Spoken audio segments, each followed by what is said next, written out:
Chào mừng quý vị các bạn đã quay trở lại với kênh review và đánh giá xe của Oshika. Lời đầu tiên Oshi xin gửi lời chào, lời chúc sức khỏe tới tất cả quý vị các bạn. Trong video mà quý vị các bạn đang thấy đây, Oshi sẽ giới thiệu, đánh giá tổng quan chi tiết, cập nhật giá lăn bánh mới nhất tới quý vị các bạn về chiếc xe VinFast Lux A 2.0 phiên bản tiêu chuẩn màu trắng. Mà trong video này Oshi sẽ cập nhật chi tiết hơn, đó là chi phí lăn bánh cùng với chi phí trả góp thấp nhất. Tại thời điểm này, khi mà quý khách mua xe thì sẽ được tặng ngay 100% thuế trước bạ, 10% giá trị xe cùng với voucher là 200 triệu. Với khách hàng mà xe cũ đổi lấy xe mới thì được hỗ trợ thêm 30 triệu đồng. Kèm với đó từ phía đại lý còn tặng thêm đó là phủ gầm và sơn ceramic phủ bóng xe đó. Và cùng điểm lại lịch sử của chiếc xe VinFast này mới khai sinh được hơn 2 năm nay, mà hãng xe đã nhận được rất nhiều sự chú ý ngay từ khi ra mắt bởi mục tiêu mang ngành công nghiệp ô tô Việt Nam ra thế giới. Hai mẫu xe sang đầu tiên được hãng giới thiệu tại triển lãm Paris Motor Show, đó là chiếc sedan Lux A 2.0 mà quý vị đang thấy đây và mẫu SUV Lux SA 2.0. Kể từ khi là ra mắt, VinFast Lux A 2.0 đã được thị trường đón nhận khá nhiệt tình với tổng doanh số trong năm 2020 là hơn 6.000 xe và trung bình 500 xe mỗi tháng. Lux A 2.0 có giá bán thực tế lại thấp hơn khá nhiều giá niêm yết bởi VinFast duy trì dày đặc các chương trình khuyến mại như tặng phí trước bạ, đổi cũ lấy mới, voucher dành cho khách hàng và mua nhà Vinhome. Nếu xét về kích thước thì VinFast Lux A 2.0 2021 này thuộc phân khúc là sedan hạng C và cạnh tranh trực tiếp với các đối thủ như BMW 5 Series, Mercedes-Benz E-Class hay là Audi A6.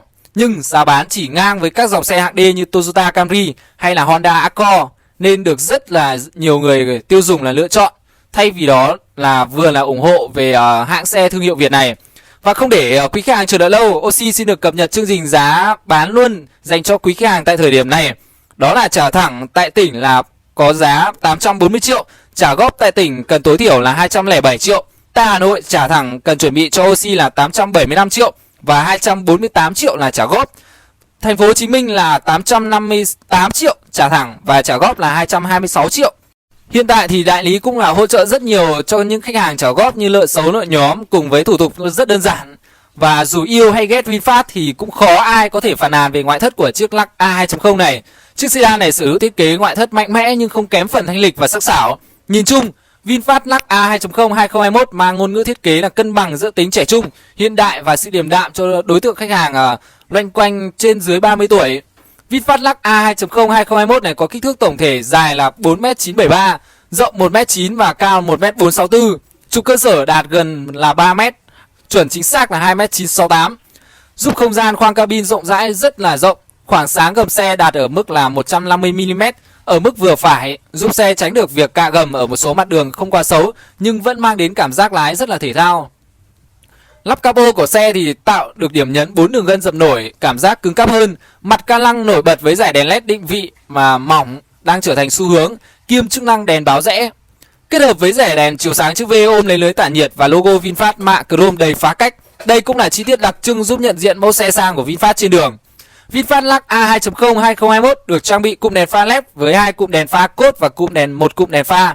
Tuy nhiên, trong khi sử dụng thực tế thì cụm đèn này chỉ mang tính đến ánh sáng vừa đủ để di chuyển trong phố. Nếu di chuyển đi đường trường vào buổi tối thường xuyên thì chủ xe nên nâng cấp ánh sáng để mang đến cho sự thoải mái cũng như góc nhìn. Hộc xe của Lux A 2.0 thì sử dụng những đường gân nổi kéo dài từ lắp capo đến cửa trước, kết hợp với bộ mâm kích thước là 19 inch ở bản cao cấp và 18 inch ở bản tiêu chuẩn, tạo nên ấn tượng thể thao cho mẫu sedan nhà VinFast. Ở ngay bậc lên xuống thì có thêm thanh nẹp kéo dài từ hốc bánh trước ra phía sau màu đen, góp phần tạo thêm điểm nhấn cho thân xe. Đặc biệt hơn, vành xe 5 chấu với thiết kế là bắt mắt, logo chính giữa với màu kim loại giúp dàn chân của xe khỏe khoắn và vững chãi hơn rất nhiều. Mặt ốp gương chiếu hậu cũng được tích hợp dải đèn LED báo rẽ giúp tăng khả năng nhận diện. Và phần đuôi xe cũng là điểm nhấn chính trong ngôn ngữ thiết kế của Lux A 2.0. Khu vực này nổi bật với cụm đèn hậu với 2 dải chiếu sáng mỏng được kéo dài đến khu vực trung tâm, vứt xuống nằm nổi bật logo chữ V. Chi tiết này tạo sự thống nhất tổng thể của xe, giúp Lux A trở nên hài hòa, liền lạc và tạo được nét đặc trưng riêng so với những mẫu sedan khác trên thị trường hiện có. Tuy nhiên, việc VinFast sử dụng đến 2 hàng chữ có tên thương hiệu và tên xe phần nào tạo cái cảm giác là hơi rối cho khu vực cả sau. Bên dưới là ống xả dạng oval đặt một bên, nếu như đặt hai bên thì khả năng sẽ cân đối và đẹp hơn rất là nhiều. Đánh giá về khoang nội thất của Lux A 2.0 là gây ấn tượng với người dùng với lối thiết kế là sang trọng, sắc sảo và gọn gàng, phù hợp với túi tiền của quý khách hàng. Các vật liệu chính bên trong của khoang cabin đó là nhôm, gỗ và da mang đến cảm giác cao cấp, trang nhã cho hành khách. Phần cột A của xe thì mang đến cảm giác dày dặn nhưng vẫn mang đến tầm nhìn là khá thoáng. Phần tam lô thì được thiết kế có phần giống như cụm đầu xe với hai đường viền da cùng chỉ khâu màu trắng ôm lấy màn hình trung tâm và đi lên khe thoát gió điều hòa. Phía dưới là hộp chứa đồ và bên trên là cụm cần số bố trí hai nơi đặt thức uống. Sát bên phụ là có thêm một khe hở để đặt vị trí tiền cũng như là hay để điện thoại. Ban lấy màn hình là hai cửa gió điều hòa dạng là ngũ giác chạy dọc tạo cảm giác là gọn gàng và liền mạch. Hai cửa ở dưới là trên tam lô đó có hình thang và được thiết kế đối xứng với nhau qua bên tài và bên phụ. VinFast trang bị cho mẫu sedan mình là vô lăng 3 chấu bọc da, tích hợp các nút điều khiển chức năng với logo chữ V nổi bật ở chính giữa. Các nút này giúp cho người lái tiện lợi sử dụng và tránh mất tập trung khi lái xe.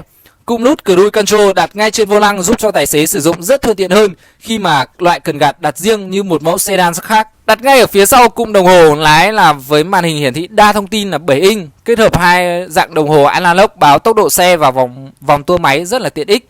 Bệ tì tay của VinFast Lux A2.0 2021 này được thiết kế dài và bọc da cao cấp nên giúp cho người lái có thể gác tay thoải mái. Nhưng bên dưới bệ tì tay không có không gian để vật dụng cá nhân nên có phần hơi bất tiện.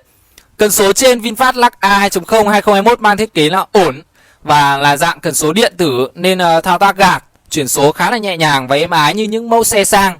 Do một phần thiết kế nút P ở vị trí riêng nên hai nấc D và R sẽ giúp cho người lái sử dụng rất dễ dàng. Với triết lý tối ưu sự an toàn trên VinFast Lux A2.0 2021 không trang bị nút kích hoạt tính năng Auto Hold tự giữ phanh khi xe dừng lăn bánh mà thay vào đó là kết hợp nút chế độ về P khi đậu xe. Do đó VinFast Lux A2.0 này khi dừng xe tạm thời thì chỉ cần đơn giản là phanh xe dừng hẳn và nhấn nút P nếu muốn xe cùng kích hoạt phanh tay điện tử. Trong khi các dòng xe có tính năng Auto Hold chỉ cần dừng xe là lăn bánh là tự kích hoạt phanh tay. Các dòng xe tính năng Auto Hold thì sẽ tiện lợi hơn vì chủ xe chỉ việc dừng xe và đạp ga khởi hành tiếp, trong khi Lux A2.0 này cần thêm một thao tác đó là nhấn nút P và gạt sang chế độ D để khởi hành. Tuy nhiên, xe Lux A2.0 sẽ an toàn hơn khi đang ở sẵn chế độ P, dù vô tình đạp ga thì xe cũng không lăn bánh bởi đã ngắt kết nối chuyển lực. Trong khi xe có Auto Hold thì lực phanh tay điện tử không thể giữ được xe khi người lái vô tình đạp ga. Muốn an toàn hơn thì người lái cũng phải mất thêm thao tác về L hoặc P, rồi sau đó phải gạt D để tiếp tục di chuyển. VinFast thì phiên bản Lux A2.0 khi bản tiêu chuẩn chỉ có duy nhất một lựa chọn màu nội thất, trong khi hai phiên bản nâng cao và cao cấp có thêm tùy chọn da lắp ba màu đen hoặc nâu, tắp lô là gỗ ốp gỗ hay là nhôm cùng trần xe bằng nỉ màu be. Điểm nhấn chính ở khu vực bảng tắp lô là màn hình cảm ứng trung tâm với kích thước là 10,4 inch, điều khiển hầu hết các chức năng trong xe. Dạng màn hình dọc này khá mới mẻ trên các dòng xe ô tô tại Việt Nam, vốn đa phần sử dụng là màn hình ngang 16:9. Tuy vậy màn hình này chỉ có kết nối Bluetooth hay USB. Và đáng tiếc nhất là chưa có trang bị Apple CarPlay, Android Auto đã rất phổ biến hiện nay, nhưng mà hiện tại thì đã được update lên rất là nhiều và đã được trang bị đầy đủ. Trang chủ màn hình sẽ chỉ có 3 biểu tượng truy cập gồm điện thoại, định vị âm thanh và dòng trạng thái hiển thị hệ thống kiểm soát khí hậu trên xe. Hệ thống âm thanh trên xe là 8 loa ở bản tiêu chuẩn và 13 loa ở bản cao cấp.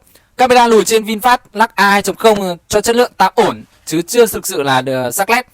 Đổi lại hệ thống này có thêm tính năng đánh vạch cạnh và canh khoảng cách theo góc lái, hỗ trợ người điều khiển tốt hơn. Hệ thống cảm biến lùi cũng hiển thị cùng lúc và chính xác khoảng cách ở từng cảm biến, giúp cho việc xoay chở xe là dễ dàng hơn. Là một thương hiệu còn non trẻ với ra mắt thị trường, rõ ràng khách hàng có quyền đặt dấu chấm hỏi về chất lượng của những chiếc xe mẫu xe nhà VinFast. Tuy nhiên, phản ứng ban đầu của giới truyền thông cũng như cộng đồng về hai mẫu Lux A và Lux EDA là khá tích cực, hứa hẹn sẽ được đón nhận tốt trên thị trường. Trên đây là chương trình cập nhật giá mới nhất về chiếc VinFast Lux A2.0 phiên bản tiêu chuẩn. Quý khách hàng nào đang có nhu cầu quan tâm để đặt xe thì hãy nhanh tay liên hệ tới số hotline Oxy đặt dưới góc trái màn hình đây để đặt cho mình một chiếc xe ưng ý nhất, hoặc được tư vấn sâu chi tiết hơn về chiếc xe mà quý vị đang quan tâm. Nếu quý vị thấy hay thì đừng quên nhấn like và đăng ký kênh để ủng hộ Oxy nhiều nữa. Oxy xin chào và hẹn gặp lại trong những video tiếp theo.